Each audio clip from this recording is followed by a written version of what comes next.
This question is from Deepika. Sadhguru, you said in one of the darshans that you should treat everyone just as you would treat me. Sadhguru, you are a Karuna avatar, but I have one inhuman nasty creature in my home. It becomes difficult to see you in him. How to deal with him in this situation?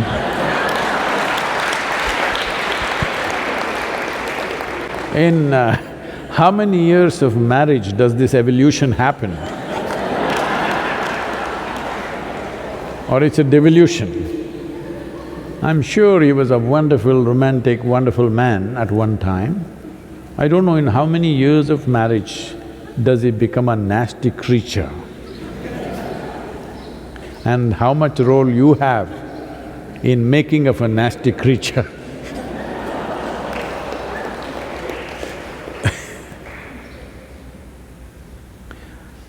See, especially if he is nasty creature, especially if it is so, this is your perception. But especially if somebody is a nasty creature in your home or in your office or wherever you are, you seeing something in a certain way is not about them, it's about you.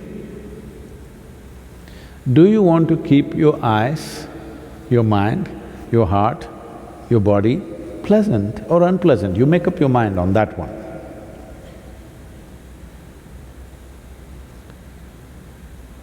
Now, if you look at him, I said even that nasty creature, please look at him, it's like me.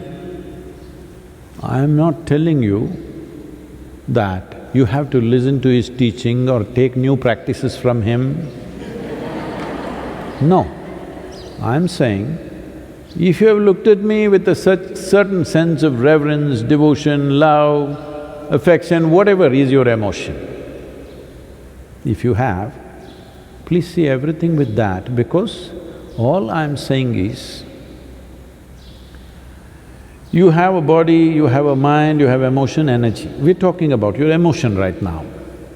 If you hit a certain level of sweetness of emotion at one point in your life, either because of your love or devotion or compassion or whatever, you hit a certain level of sweetness, this is the high point in your life. Now you should not come back from that, you must see how to go beyond that. I am saying whatever was the highest or the sweetest or the most wonderful emotion you had, make that the baseline. Why are you coming back again? If you did not know such an emotion, then what would I tell you? Which is the sweetest emotion you had in your life? My child, okay, see everybody as your child. You've told you that at one time. Then I saw you sat here with tears of blissfulness and love coming out of you. Then I said, see everybody as you're looking at me right now, because this will make your eyes, your mind, your heart, your body and your very being sweet and wonderful. This is not about him. Especially if he is being difficult, then you are being well trained. Even if you go to hell, you will do well. Yes, because nobody has guaranteed you. Have I ever told you I will get you a ticket to heaven? I've been constantly threatening you, right here things will happen. So, you must understand this is about your transformation. The problem with you is, because you read… what are those? Well, I don't want to take names anyway. You read all those romantic books when you were a teenager and then you imagined all kinds of things. You are not first of all straight with yourself. Your hormones are working up. Suddenly you look at somebody, wow, can't believe she's so beautiful, she's so fantastic, he's so handsome, he's so wonderful, everything he does, ah! You're bullshitting yourself.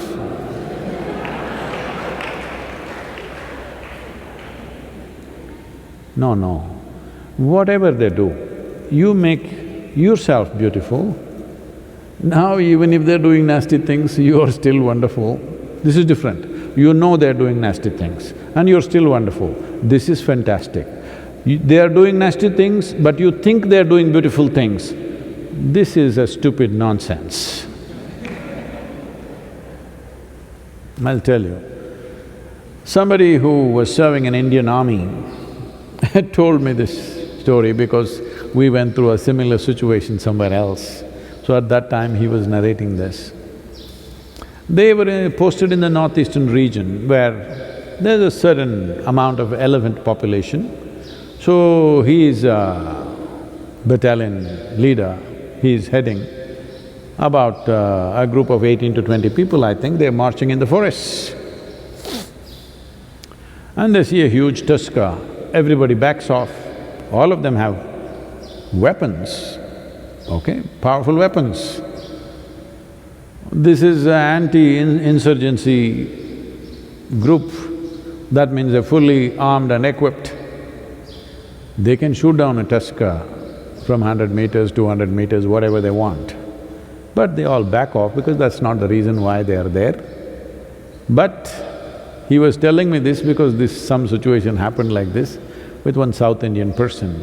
So suddenly there was one Tamil man in the thing who was a sergeant, Havaldar. He put his weapons down and he said, "Ganapati has come, Ganesha, Ganesha." And he started chanting a mantra. He knew some Ganapati mantra, he started chanting. He ran in front and he went close to the elephant, just 50 feet away, and went down on his knees and started loudly saying the chant. The elephant looked at him, who is this bloody fool, you know? Calling him all kinds of names that he doesn't like. And these people were watching, this is some kind of a miracle happening, the elephant is just standing there and this guy is on his knees chanting. The elephant moved so quickly, and within less than 2 seconds or within probably 5 seconds, he was upon him, he just crushed him, turned back and went.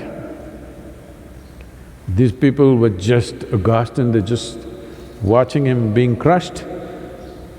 Then some people pulled out the weapons. When the person whom I knew was in charge of it, he calmed them down because it's already dead. The man is dead in one shot. Why I'm saying this to you is, elephant will not do… wild elephant is not going to do pleasant things to you because you call him a god. You call him Ganapati and try to worship him, he is not going to do, he will do what he has to do.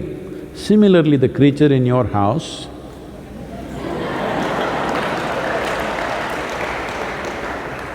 he will do what he has to do, whatever is his characteristic. It is just about you I'm talking. You're always thinking of life as a relationship. No, I want you to understand, before you were born or even when you were being born, you did not have a relationship even with your mother. This is going to be very unpopular, people are going to pick on me, but please look at it. You don't have a relationship, you just have an existence. Relationship happened because of your needs. You saw her as your food, you went for her. You saw her as the basis of your survival. You recognize that quickly, you know. The moment a child is born, hand her over to another man or another woman and let them take care of all the child's needs. Child will immediately go to them. This whole idea that you think it's coming to you because you are the mother and you delivered, no. It is because of the needs you form relationships. Otherwise, there is just existence.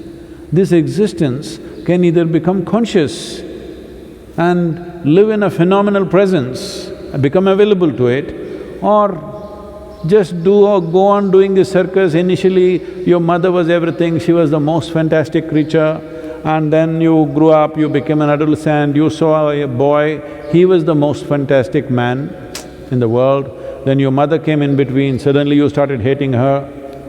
Hello? Then the man came, he was most beautiful, then he became a nasty creature, or so you thought. Now you think he is the worst human being. This goes on. I want you to understand, you're making up both beauty and nasty. I am not asking you to make up. I am not asking you to think whatever this person is doing is fantastic. That's a stupid way to exist. It's just that if you see everything, whatever is the peak experience you've had, make that the baseline. This is growth. You played the snake and the ladder game, swing, swing, you played that game? Snake and the ladder game. So when you play this game, your intent is once you climb a ladder, you don't want to come back. You don't want to hit a snake, you want to find another ladder, go up, that's a natural expression of life. So once you know a certain level of sweetness within you, don't bring it down. That should be the basis. The next thing should be better and better. So when I said right now you are sitting here with tears of ecstasy and love like this with me, then I said, let this be the basis. Don't go down from this. See everything as this. At least let this much happen. If this is continuously happening, constantly happening, then of course you will hit another ladder. Just a little bit of time. Don't come down, that's all I said. And please don't describe him as a nasty creature. Poor man.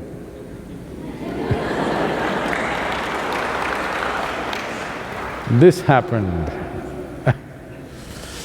I think I told you, maybe one of these days only I told you, I don't remember, but let me repeat this. Shankaran Pillai thought his wife is having an affair, hired a detective, I'm saying it loudly because just to remind you. Said, I want proof against her.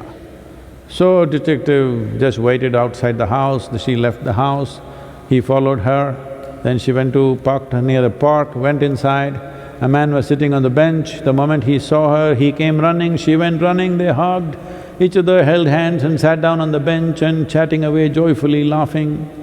He took the whole video and within a few hours he came to Shankaran Pillai in his office and said, I got all the proof that you wanted just in one day. I did my job, I have the proof, here, watch the video.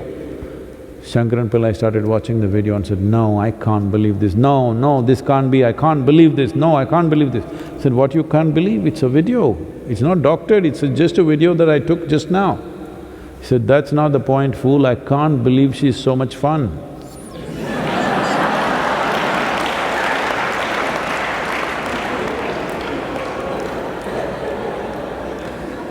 So, after 15 days is over, when the man goes away somewhere, then you will see how much fun he was.